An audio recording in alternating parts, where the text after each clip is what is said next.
Jace, would you come join me at the front? Would you welcome Jace Broadhurst to the front of Aldersgate?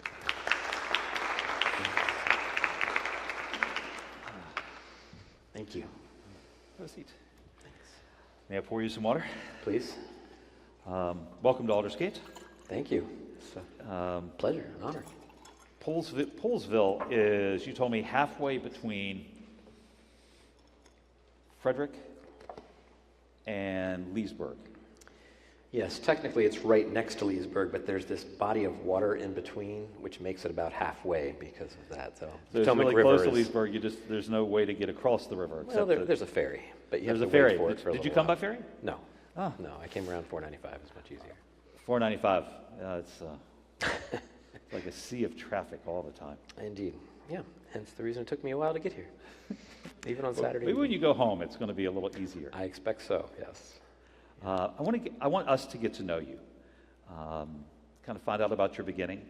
I want to learn about you and your wife and how you met, about your 3 boys, and I want to learn about your wife's battle with cancer and what it was like when she passed away 2 years ago. What it's been like for you as a pastor of a Southern Baptist church in Maryland to have that life that changed so dramatically with her illness. And I am deeply appreciative of your willingness to be here to have that conversation in front of strangers. Oh, well, this is an honor for me. You have no idea how fortunate you might know how fortunate you are. I've only spent 30 minutes talking on the phone with him, but you're very fortunate. Jason Michelli, oh my goodness. And so it's my honor, my pleasure to be here. Thank you. Where'd you grow up? Rockville. You're kidding. I'm not kidding you. I left for about 10 years in between for schooling and stuff like that, but I grew up in Rockville and ended up in a place that's just 30 minutes away from where I started everything. Would you just have families in Poolesville that called you to the church? Yep. Yeah, somebody that we knew for a long time. I was back doing my writing my dissertation and just in the basement of a house, and they said, hey, we need some help. And I said, I need to also to feed my children. So while I was working on my dissertation, they just asked me to come and preach for them. Okay, so where'd you go to seminary? A Reformed Theological Seminary. Reformed Theological Seminary. In Orlando. Because there was a beach nearby.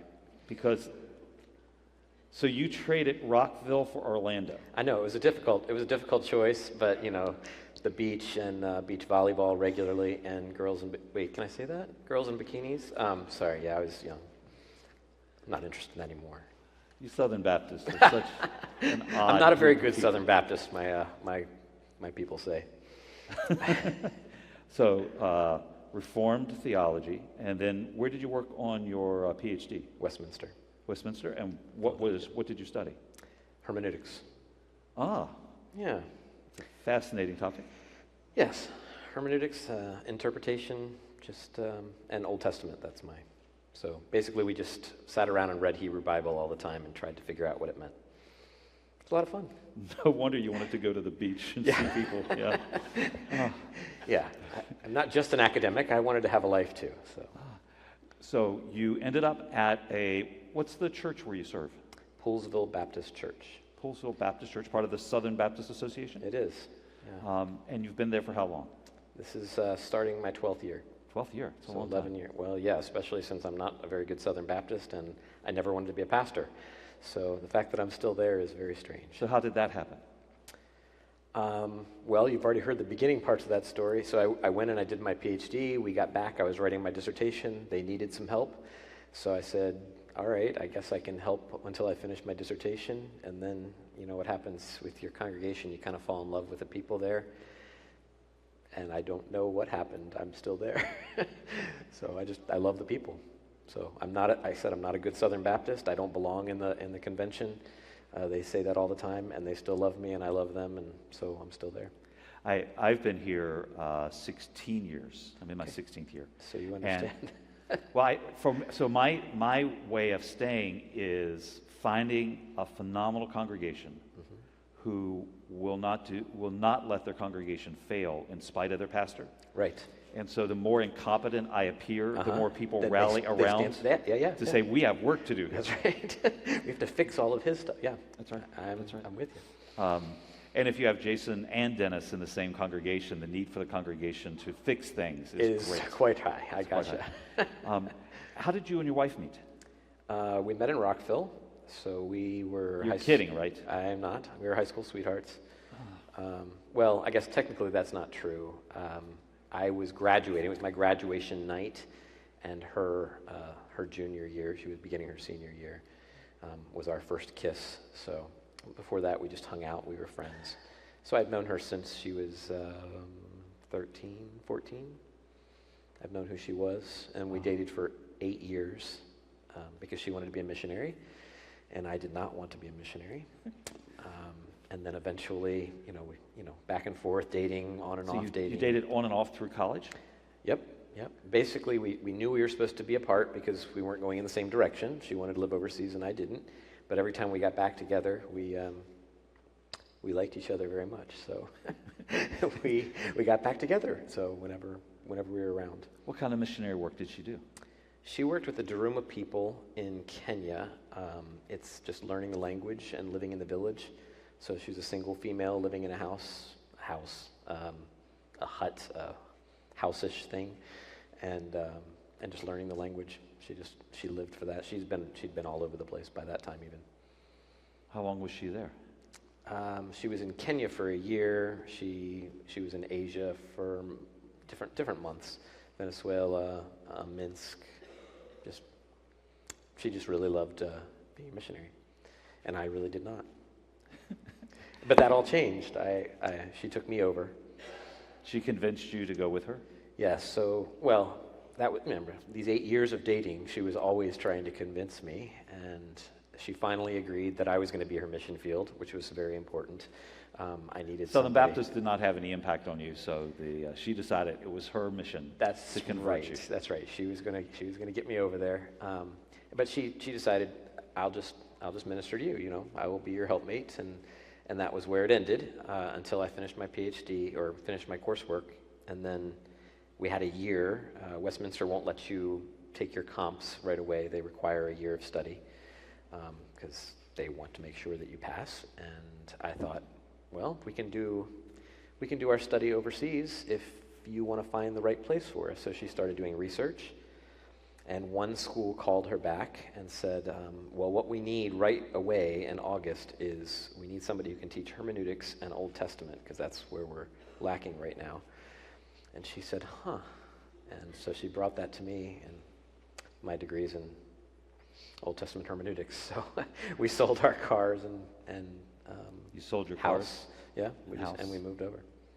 Put a few things in storage, and we were there within 9 weeks or so. Later we moved over, and I taught all the classes that I needed to study for, so it was perfect. The best way to study is to teach. You'd already taught the classes, so you were prepared for what they needed. I had not taught the classes. I may have taught one of the classes before, or like in Bible studies in church, Sunday school kinds of things, but I hadn't done an academic, but I'd taken them, I knew them. So this was your chance to take what you had been taught and put it into practice. That's exactly right. And Now, then get those questions and be able to answer them well, so every time they asked a question, I wrote it down and learned it. So I was ready for my comps when I came back, very much. It's fascinating. Yeah. They needed exactly what you were studying and exactly what you would be tested on. That's right. It's perfect. And she wanted me to be in another country, so I fell in love with it. So that you had to come back to take the comps? Correct. Yeah. Did you come back like to stay, or? We'd only committed to a year.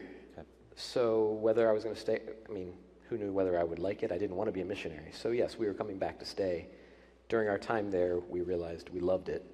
It was a utopian year. I have a 2- and 3-year-old who grew up there and learned Swahili early, and they had a 50-acre campus, both boys at the time, 50-acre campus that was fenced in with guards, and we were one of maybe 5 little white kids on the whole community.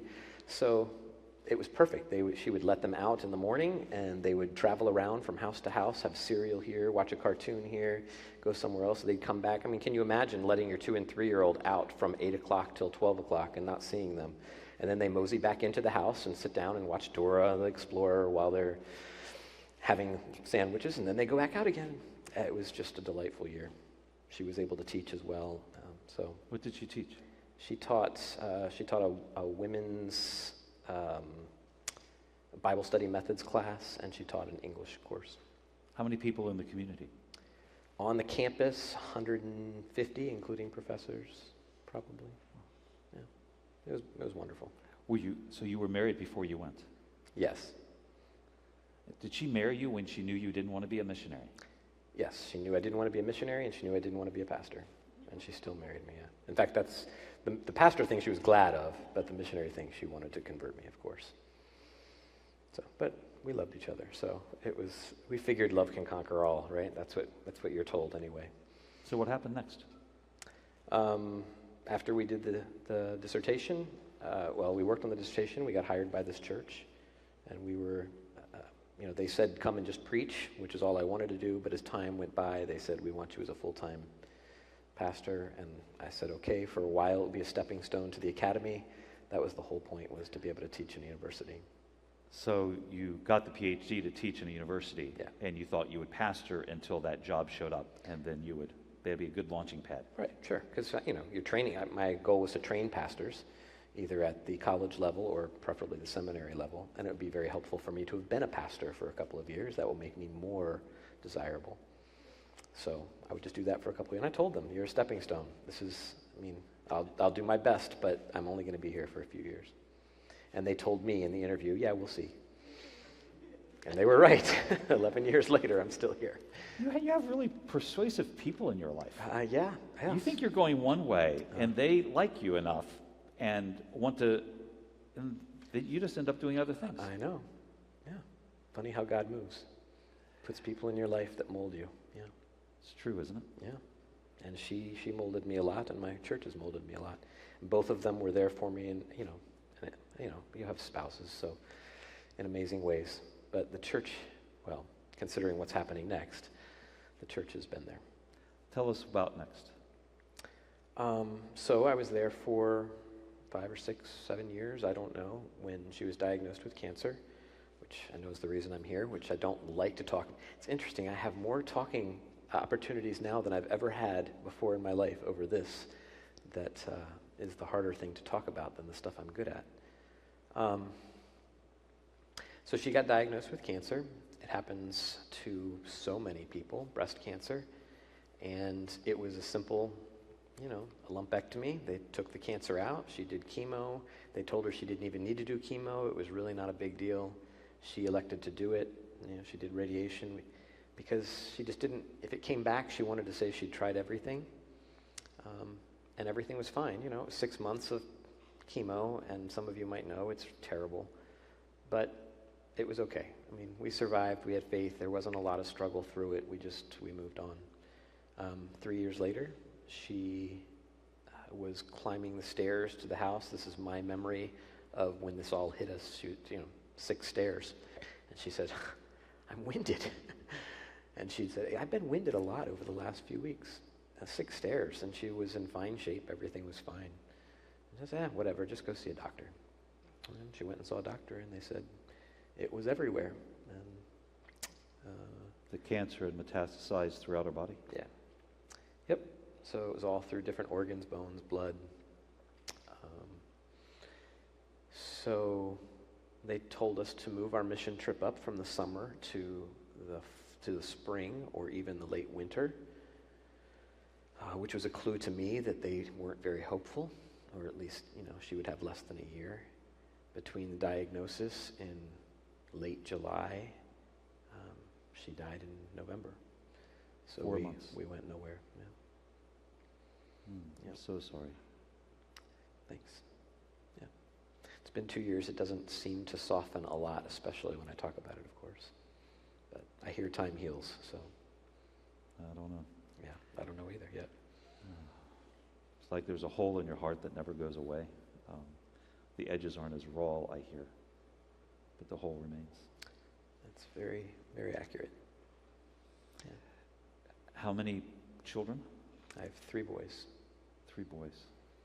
Yeah. So at the time of her death, they were 15, 13, and 10. So a senior, a junior, and a 7th grader now. And How has it affected you as a pastor at your church? I would say a few things.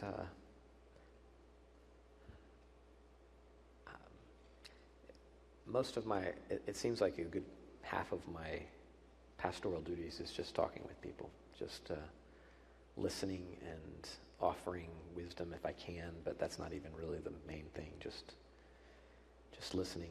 And I think I did a fine job at that all along. But I think, I don't know if it shows up differently, but I think in my heart, my heart has definitely changed towards people. There is very little to no judgment left for me in whatever they're going through and however they're dealing with grief or pain. I just want to be there and just kind of, I don't know, I want to say take care of them, but I can't take care of them. It's just be there, just be present with them and love them. I spend a lot more time praying for people. I have an even more beautiful view of what the church is supposed to be than I did before. And they've been molding me for 11 years in that area. And I'm not sure they're intentionally molding me in that area, but just, as you fall in love with the church and you see what the body's able to do. But certainly in the last 2 years, our roles have had to reverse. I took care of them. Now, I basically stood up after death and said, this is when pastors leave, because everything's a memory and I'm in pain. I said, I can't leave yet because I need you guys now. So I said, you got to give me a couple years just to keep me alive, keep holding on. So I told them it's time for them to believe for me when I'm struggling with it. And they have. They have. Yeah, mostly. Not everybody, but it has been, we lost a lot of people too. I think what happens is, if you're the leader and you're discouraged and you're depressed, that flows out to those people who really know you. I was the same person in the pulpit. I was still energetic. I'm still, shaking people's hands, but the people who know me, knew what was going on in my office and my struggles and my own stuff. And I don't know that some of them wanted to wait for the church to get back on track, maybe. I don't know. They wanted it to be what it had been before, Mm-hmm. or for you to be who you had been before. Yeah. They didn't. Sometimes it's painful to watch somebody else's pain. It's hard to be present to it. I have learned that very well. Well, I think you knew that before, because all of us have been with people who have pain, and you don't know what to say always. And so I was gracious to people coming to me. Very few people talk to me about this in my church. Nobody wants to bring it up because they don't know how I'm going to. It's not like I, react in a negative way, but they don't want to hurt my feelings. They don't want to. What if you start crying? Well, they won't know what to do. It's very awkward. So let's just deal with this situation and move on. What have you learned in these 2 years? I've learned that I need a body around me. I told my congregation early on, within the first few years, one of my main tasks is to prepare you for suffering. Because it's going to happen. You are a fun guy. Yeah. Yeah. Was that like when you were interviewing for the job? Yeah, so a little ways What's after your job that. description? I'm going to prepare you to suffer. To prepare you to suffer. You are an Old Testament guy, aren't you? That is right, yes. Because, I knew what was going to happen, right? Everybody suffers. Everyone goes through things, and I wanted them to leave with Jesus, to suffer with Jesus still beautiful. I wanted them to be able to show the world that Jesus is still good, even in the midst of pain. So I knew that, and I was preparing them for that, and then you didn't know it was you, did you? Yeah, the greatest, that reversal was, this is me, and now you need to hold me up. So I learned that the church is absolutely necessary for the sanctity of the believer, for someone to grow. God is our Father, the church is our mother, became very real to me, that kind of idea. So I would say I was in love with the church before, but it became a very emotional connection after. Yeah. This is my Anything else? family. Anything else that I That learned? you learned? I learned that the church has to believe for you sometimes. This is something I struggled with in the beginning because, individual faith, especially in the Southern Baptist, we're very individualistic, Jesus lives in your heart kind of idea. And I realized that Christians doubt and Christians have all the same questions about God. They just hide it better. And they think they're not allowed to talk about it. And so they don't usually talk about it. And I learned that we need to. And that they can believe for me sometimes when I wasn't. And honestly, for Jacqueline, my wife, that was something that she had to be reminded of constantly too, especially as she was going through this. She was realizing, when you realize you're dying and you're not going to see your kids, go out on dates, and you're not going to see your kids marry, or you're not going to see your grandkids, she started questioning. And when your brain is working that way, when it's been so hurt, you have to remind them. The church has to believe for them sometimes. So sometimes that's me saying, remember who you were. Remember who you were. I know this tragedy is killing you, quite literally, but remember who you were 2 weeks before when you didn't know this. Remember who you loved and where you were, because the mind plays tricks on you. If you embrace a Christian faith that's filled with answers that make sense of your life, and then life shows up and doesn't match the answers, you begin questioning everything. Right. I mean, this is the story of Job, right? It's the story of every theodicy out there. Why do bad things happen to good people? So if you think the covenant is supposed to work a certain way, as Job thought, and then it doesn't work out for you, then, the question is, will you curse God and die, as the wife said to Job? Were there days when your wife was doubting and you were having faith for her, Mm-hmm. and days when you were doubting and she was having faith for you? Yes. And then were there days when you both doubted at the same time? Yes, there were, although I think I played it well enough that when she was doubting, I didn't tell her I was too. But I did, many times she'd ask for answers. The verse says there's a peace that passes all understanding. Mm-hmm. It's right there. What does that mean? And I don't know how many times I'd say, I don't know. Because it's not she didn't passing. have understanding and she didn't have peace. Right, and neither did I. So we've had to rethink our nice, neat theology. Not so neat. It's not. The Bible's messy. People are messy. I don't think God is messy, but I think He understands messy. What would you tell somebody who has a friend who's going through a bad diagnosis? Doesn't know what the future holds, that it may not match the plans they had? Well, be present. I think maybe that's overdone in the psychiatric world today, but be present is something very real. I think you need to be there, and you need to be listening, and you need to let them talk about whatever they want to talk about, and you need to pull things out of them sometimes without. That is, I wanted to talk about my wife sometimes, but nobody will ask me about her.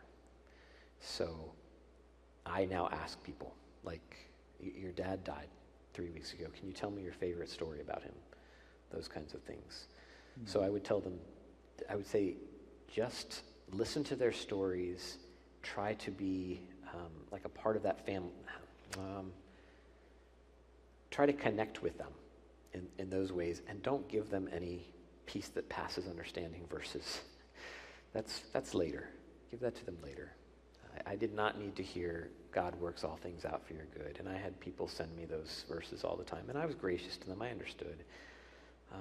But it kind of makes you want to punch them sometimes.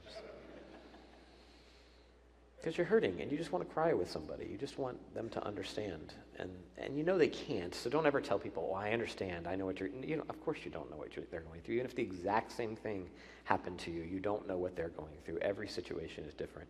But you can empathize. You can understand. You can grasp pieces of it. And hopefully we know that. Hopefully we're gracious, those of us going through the suffering. So that if you're going through the suffering, you understand that other people don't understand. Yeah. Yeah. And you can ask, how do you ask, like, could we talk about this now? And how do you broach it with, it's got to be at the right time, I would think. In the midst of suffering, or from the person? If you know somebody is suffering, who's had a death, and you don't want to just pretend like it didn't happen, how do you introduce the topic? I mean, I think it depends on your relationship with them, but assuming you have a relationship, it's someone in the congregation, I don't see why. Maybe I'm assuming a lot of things. I'm assuming that church people love each other and that they are there for each other. So when I do it now, I just jump right in. I don't. I was at a football game the other evening, and one of the women had just lost her father. Probably it's been 3 months, and I said exactly that. I said, all right, so I know that I want to talk about it, so I'm going to ask you, and you don't have to, but I really would love to know, like, what would be the coolest? What's your favorite memory of him? And she immediately teared up, and that's that moment where you're awkward, like, oh crud, I shouldn't have. But she was also smiling. And then she just started. I mean, 5 minutes later, she told me the story, her favorite one. It was in her mind. It was right there. So, that moment when she was on a trip with him and he put his arm around it, there's just, that special moment in her mind. I think that's so important because when someone dies, we get frozen sometimes in that moment, so that the primary memory we have, the default memory, is the awful expression on their face. I've got that one, yes. And to help somebody recapture other memories, not to pretend that this one didn't happen, but to surround that awful moment that's frozen in time with all these other memories that are usually richer and warmer and the kind of things that helped shape you is a really important service to do for somebody. Yeah, very much. Wonder if it's not somebody I know who's going through it, but wonder if it's me. Wonder if it's one of us who's going through a terrible diagnosis. Is there anything you learned about how to do that well? Or is that even a good category? Well, no, I think it's a good category. We want to be able to suffer well.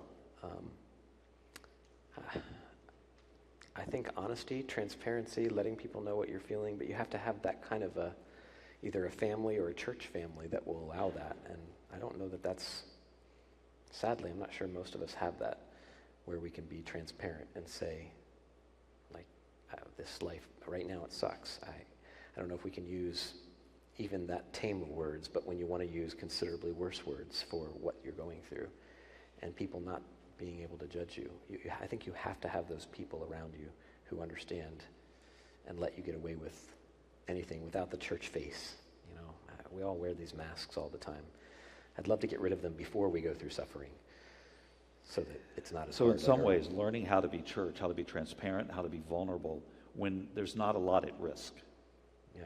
over kind of easy things, makes it possible when there is something at risk to have more people in your social circle who can support each other. Yep. Yeah. So yeah, honesty, transparency, reminding the church who. So I mean, that's the biggest thing I want to get across. Remind the church who the church is supposed to be to them, believing for them. Who when is they the can't church believe. supposed to be? I think they're supposed to be somebody who. I guess I think of it as we're not individuals on a race. We're a group of people on this race together, and some people are going faster and some people are going slower, but our arms are all locked together in some way. So if we're locked together, even though some people are going faster, unfortunately they're going to be slowed down by the people who are going slower, but they're going to speed up the other people. So I feel like that's kind of our task, to go together. Ephesians 3:10, right? That his wisdom is shown to the heavenlies, to the cosmos, which may be interpreted as the demons and the angelic beings. His wisdom is shown in pulling together a group of people like this. I mean, have you ever thought about the congregation, the people around you? Like, these are not the best. This is not the best way for God to show himself to be wise. Like, this is the group that you've pulled together. I'm sure you're a wonderful group, but my church is a mess. And I'm a part of that mess, right? And for some reason this is his way, he's chosen to show the world his glory and his majesty and his wisdom. That a group of people who one votes this way, one votes this way, one believes this, one believes this, they can all come together under one idea, rallying around the cross of Christ, and they can hold each other up during their weakness. I think that just shines out so much more than one person doing it. So if one person suffers, the whole church suffers together. And we see it. And it hurts, of course, but it also, maybe we become stronger together because of it. So I think the church is supposed to be locking arms and not trying to do their. That's why I think this kind of a group is fantastic. I mean, this is probably your core of your church, I'm guessing, because they want their arms locked together in this. It's not an individual race. So I don't know how that had much to do with what I was talking about before, but trust me, in my mind it works. So It reminds me of where you began by teaching your congregation to suffer well. yeah, I don't know that we've succeeded, but we've been helping each other. It is the right thing to fail at, don't you think? Yeah, I like that. It's the right thing to fail at. We're deeply grateful for you coming, Thanks. for telling your story. You're in our prayers, as are your boys, that you continue to heal. But I don't want to be presumptuous about where you are in that journey.